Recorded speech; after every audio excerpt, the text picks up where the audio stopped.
So I didn't like The Batman. I made a video about it, pissed off a bunch of barely literate people. But recently the deleted scene came out and I watched it. Now in my review of The Batman, I said the Joker scene at the end was a candidate for the worst in the movie for me. So it might surprise you to learn, there were things about this scene I liked. I did not hate it. I have mixed feelings about it. I didn't hate The Batman in general, for the record, I just didn't like it, but that's another story. You might be even more surprised to hear me say that I think this scene should have been left in the movie. I think it should have been in the movie instead of the scene that we actually got. That scene was so bad I wanted my chair to swallow me up. It just tickled us with a tease of the Joker. I don't want to be tickled, Warner Brothers. I don't want you batting your eyelashes at me with the Joker. We've had enough of the Joker over the years, and I stand by that. But if you're gonna put him in the movie, I would much rather have him actually matter and not just be a tease. And I actually think it's cool how they were going to incorporate him. Batman goes to get his perspective on the Riddler, similar to in The Silence of the Lambs. Clarice goes to visit Hannibal Lecter to get his perspective on the killer she's after. I like that idea, I'm cool with that. That doesn't put him front and center, and it doesn't have him as a cheap, low-effort wink at the end of the movie, and you get rid of that god-awful laughing scene. I'm cool with it. Now, concept aside, I'll talk about the stuff about this scene I liked. Robert Pattinson is pretty good as Batman. I kept forgetting that it was Pattinson under the mask while I was watching. Now, having seen the whole movie and knowing that he acts the same way through most of it kind of put a damper on that because I thought he was one note. But he's good. He's fine. As I said in my review of the movie, I liked the music and I thought it was used really well here. Hearing the creepy version of Ave Maria already mixed into the scene made me wish the scene had been in the movie. I like that the Joker is out of focus for most of the scene. He's behind some somewhat foggy glass. We get an idea of what he looks like. We see the back of his head as well, and we see his hands. We don't get a clear look at his face until the very end. That added to the creepiness for me, and it also helped because I don't really like the design, but I think the suggestion of the design behind the glass works. I liked how he was laughing while looking through the pictures Batman gave him. My favorite moment in the scene is when the Joker keeps talking about Batman, and so Batman says, "Let's get back to the Riddler," and the Joker says, "Why? You're so much more interesting." That's great because it's true of the Joker, and because it adds to what would otherwise have just been a logistical scene about Batman trying to get information on the Riddler. It gives the scene the additional purpose of fleshing out Batman's character.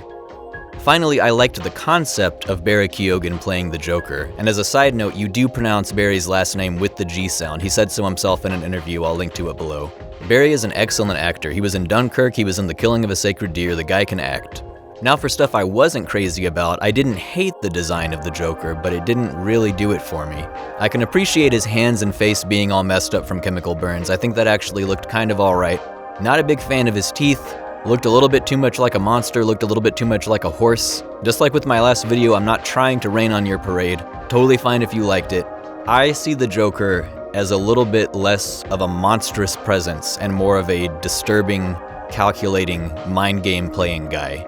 Now granted, I don't have experience with the comics, as a lot of very angry people pointed out in my last video.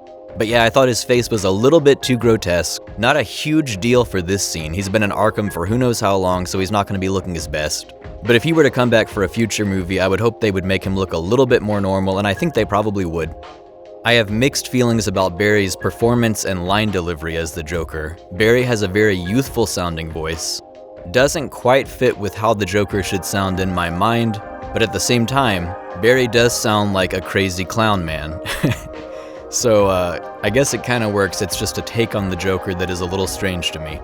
Now, the way Joker is acted, as I said, Barry is a good actor. I couldn't help but feel that maybe without even realizing it, he was copying Heath Ledger. Not completely, but it very much felt to me like he was working off of Heath Ledger's performance as a base and putting a little bit of a creepy, spaced-out twist on it. There were times when it worked for me. I liked his laughing, as I said, when he was looking through the pictures, but he seemed barely functional. My idea of the Joker has been informed, I guess, by his portrayal in the animated series and Jack Nicholson and Heath Ledger, that kind of stuff.